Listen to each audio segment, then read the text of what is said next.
1959년에 개봉한 벤허라는 영화가 있습니다. 아마 이 자리에 계신 분들은 다 보셨을 거라고 생각을 합니다. 저도 어렸을 때 텔레비전에서 방영했던 배너를 본 기억이 있습니다. 영화의 주인공의 이름은 유다 배너이고요. 원래 유다의 귀족이었습니다. 그러다가 억울한 누명을 쓰고 로마의 노예로 끌려가게 되고 군함 맨 밑에서 노를 젓는 역할을 하게 됩니다. 그러다가 군함이 침몰하게 되고 이 과정에서 로마의 제독이었던 아리우스라는 사람을 이 배너가 구해주게 되는 거죠. 아리우스는 유다 배너에게 감사함을 표현하기 위해서 그를 자신의 양자로 입양을 해줍니다. 자연스럽게 노예의 신분에서 벗어나 로마 시민권자가 되고요. 배너가요. 그리고 귀족의 신분을 얻게 되는 거죠. 많은 사람들이 아리우스 제독의 이러한 선택이 아마 잘 이해가 되지 않았을 겁니다. 근데 중요한 것은 이 아리우스의 마음이겠죠. 그냥 배너라는 노예가 처음부터 그냥 마음에 걸렸던 것 같아요. 그리고 그 젊은이를 좀 도와주고 싶은 마음이 있었고, 그리고 나를 건져주고 도와줬으니까 이제는 아예 양자로 파격적으로 그렇게 삼아버리는 결정을 하게 되는 겁니다.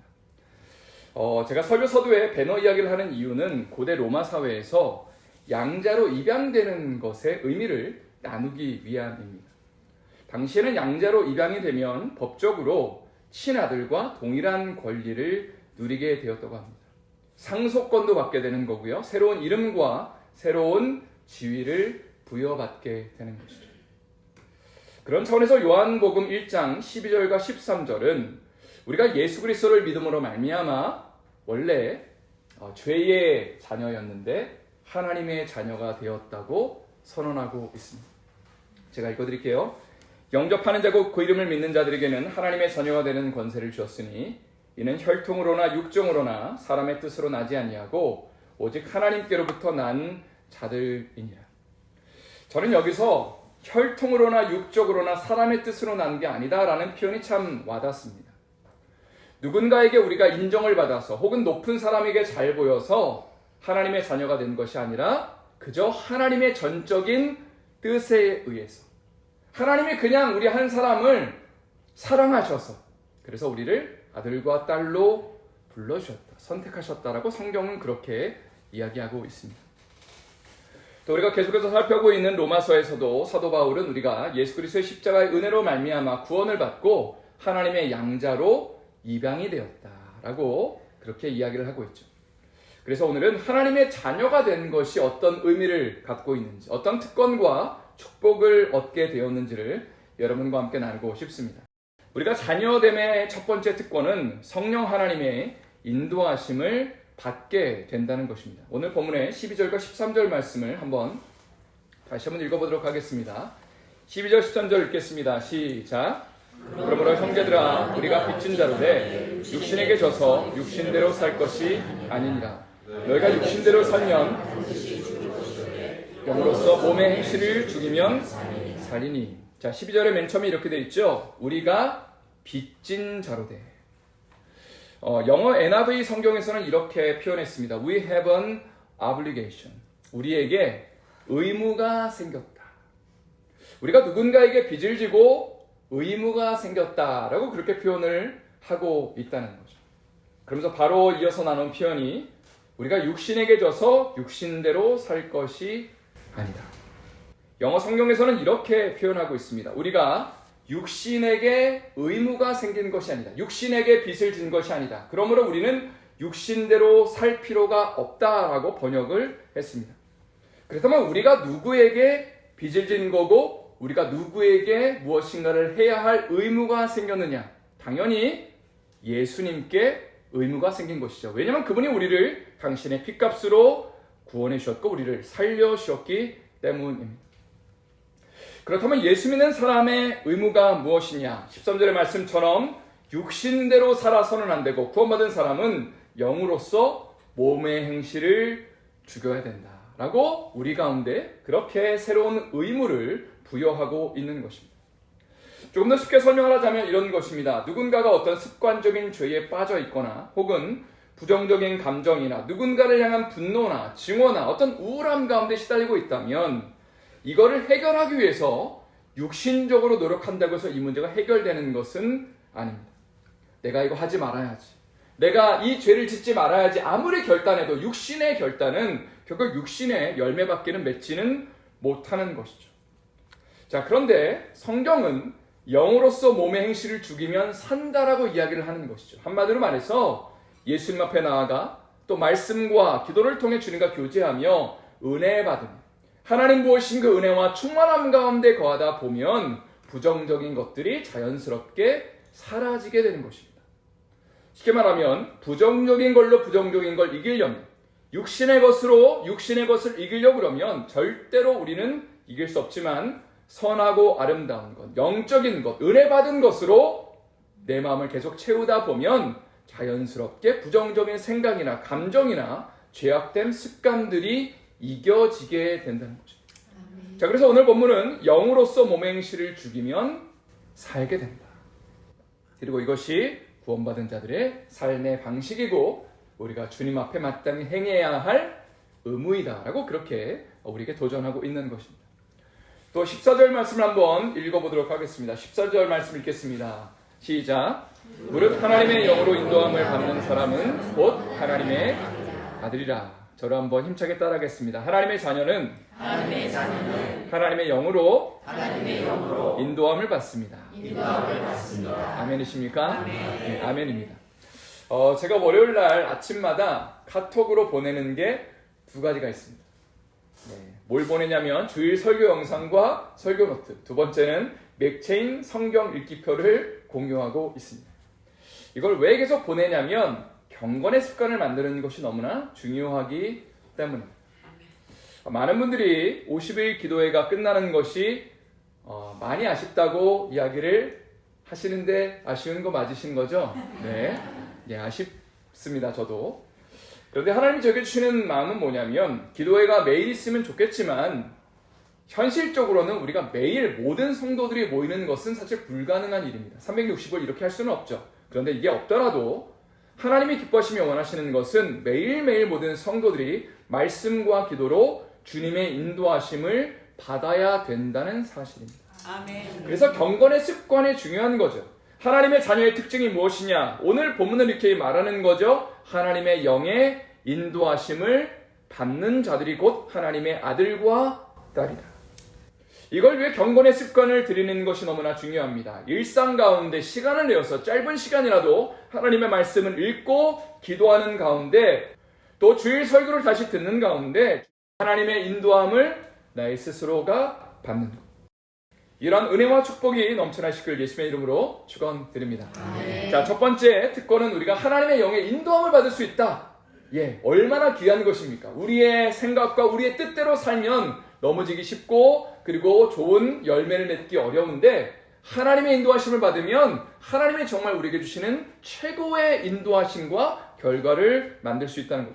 자, 두 번째 특권은 우리가 하나님을 아버지로 부를 수 있게 되었다는 것입니다. 15절 말씀 한번 힘차게 읽어보도록 하겠습니다. 시작. 너희는 다시 무서워하는 종의 영을 받지 아니하고 양자의 영을 받았으므로 우리가 아빠 아버지라고 부르짖느니라.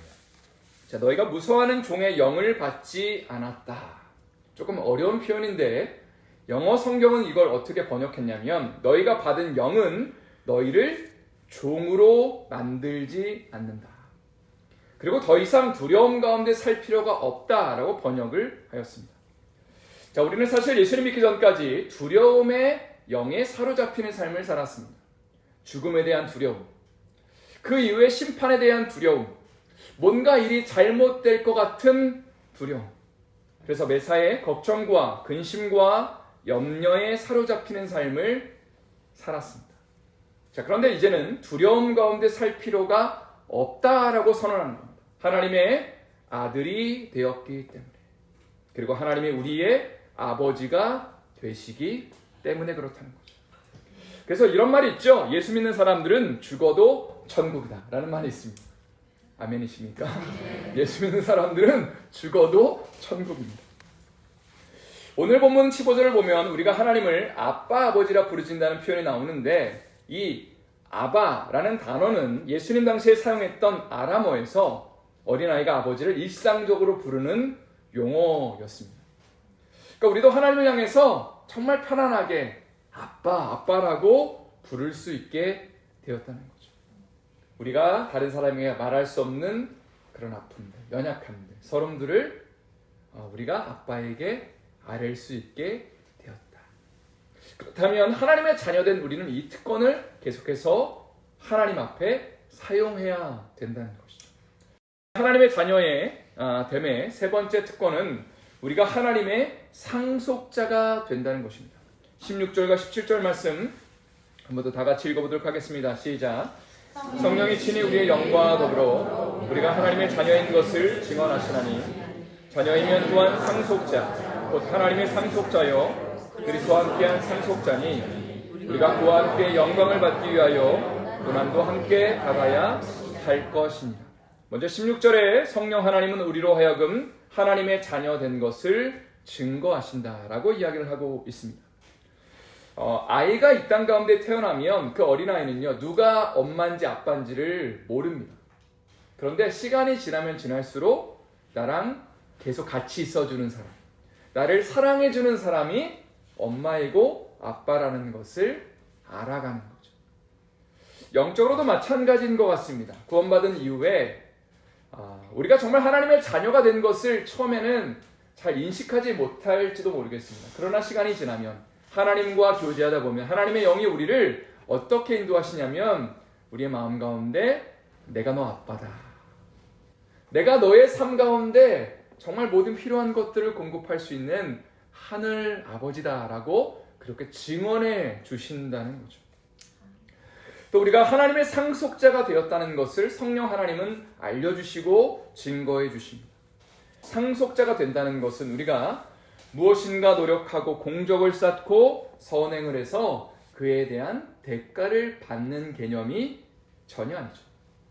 상속을 받는다는 것은 우리가 그냥 그 집안의 자녀로 태어났다는 이유만으로 많은 유익과 혜택을 공짜로 얻게 되는 것입니다. 이게 바로 우리가 하나님의 자녀 되는 것의 특권이고 상속자가 되었다는 것의 의미이죠. 저는 개인적으로 로마서를 여러분과 함께 나누면서 가장 많이 와닿던 개념 중 하나가 은혜라는 개념입니다. 은혜는 내가 한 만큼 받는 것이 아니라고 얘기를 했죠. 나는 조금밖에는 못했는데 혹은 다른 사람보다 조금 더 한 것뿐인데 그것과 비교도 안 되는 주님의 평강과 충만함과 상급을 부어주시는 것. 그것이 하나님 아버지가 우리에게 주시는 은혜이고 그리고 우리에게 상속을 해주시는 그 축복이라는 것. 그리고 이것을 위해서 원래 상속자 되신 예수님께서 자신이 누려야 되는 풍요함과 부요함을 십자가에서 우리에게 나눠주신 거죠. 17절에 보니까 하나님은 장차 우리에게 예수 그리스도와 더불어 하나님의 영광을 부어주실 것이다. 여기서 말하는 하나님의 영광은 우리가 감히 상상도 할 수 없는 하나님의 하나님 되심으로부터 오는 충만함과 거룩함과 기쁨을 가리킵니다. 우리가 상상할 수 없는, 우리가 정말 감히 맛볼 수 없는 그 하나님의 그 하나님 되심으로부터 오는 그 영광을 원래는 예수님에게만 이 영광이 주어지는 것인데 그것을 예수님과 함께 우리 자녀된 우리 모두에게 주실 거다. 그 영광을 고대하고 기대하라고 지금 우리에게 도전하고 있는 것이죠. 그리고 이것을 주시기 위해서 이 땅의 삶의 고난과 고통도 함께 허락하신다. 그러나 이 속에서 우리는 천국에서 받을 하나님의 영광을 사모해야 된다라고 도전하고 있는 것입니다. 자, 네 번째 자녀됨의 특징은 우리의 연약함을 도와주신다는 겁니다. 26절 말씀 한번 마지막으로 읽어보도록 하겠습니다. 26절 읽겠습니다. 이와 같이 성령도 우리의 연약함을 도우시나니 우리는 마땅히 기도할 바를 알지 못하나 오직 성령이 말할 수 없는 탄식으로 우리를 위하여 친히 간구하시느니라. 성도님들에게 기도 제목을 드릴 때가 있습니다. 그런데 성도님들이 가장 힘들어하시는 문제는 자기 자신의 문제보다 자녀의 문제가 있으면 제일 많이 어려워하시는 것 같습니다. 저도 연초에 어려운 일을 당하고 나서 가장 힘들어 하셨던 분들이 바로 저희 어머님이셨고 또 장인 장모님이셨습니다. 자, 그런데 우리가 어렵고 힘들 때에 하늘 아버지는 얼마나 마음이 아프실까라는 한번 질문을 던져봅니다. 얼마나 마음이 힘드실까? 자, 그런데 한편으로는 이런 생각도 들어요. 하나님이 우리의 삶에 고난과 고통과 아픔을 허락하신다면 분명히 이유가 있을 거라는 그런 마음입니다. 또 오늘 하나님 말씀은 성령 하나님께서 우리의 연약함을 도와주실 거다. 하나님이 분명히 이유 있는 고난과 아픔을 주시고 동시에 그냥 내버려 두신 것이 아니라 하나님의 영을 부어주셔서 우리의 연약함을 도와주실 거다. 또 우리가 어렵고 힘들 때에 무엇을 기도해야 될지 알지 못하지만 바로 그때에 성령님께서 무엇을 기도해야 될지를 알려주실 거다. 함께 해주실 거다. 동행해 주실 거다라고 그렇게 약속하시는 거죠. 저도 기도를 깊숙하게 하다 보면 주님이 기도 제목들을 알려주실 때가 있습니다. 그러면 이제 이런 거 기도해야 되는 거구나. 이거를 주님이 기도하기를 원하시는구나. 그런 마음이 들 때가 있습니다.